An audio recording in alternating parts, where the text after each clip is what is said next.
too often we're having a discussion in this nation about, are you supporting the law enforcement community or are you supporting communities of color? This is a false binary choice.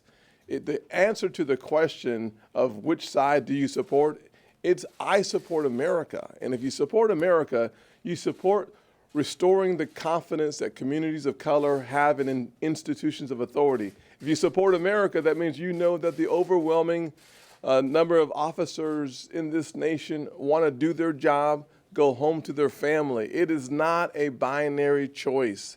This legislation encompasses that spirit. It speaks to the fact that we believe that the overwhelming number of officers in this nation are good people, working hard, trying to keep order in the communities. Communities of color and people like myself, I've told my story several times, stopped 7 times in 1 year. That has been said a lot, but I was stopped this year driving while black when I got a warning ticket for failing to use my turn signal earlier in my lane change. And so this issue continues, and that's why it's so important for us to say that we hear you. We're listening to your concerns.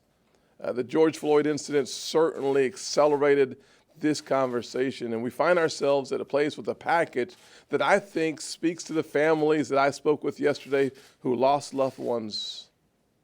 We hear you. I think this package speaks very clearly to the young person who's concerned when he's stopped by the law enforcement officers. We see you. Well, thank you, Tim.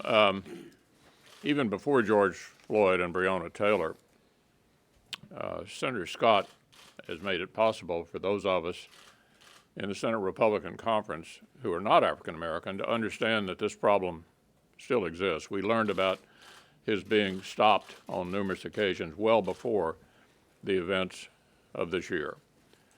But the witnessing of the murder of George Floyd and the experience in my hometown of Breonna Taylor certainly brings to the forefront this issue for all Americans, including Senate Republicans. Yes, I believe so. Okay.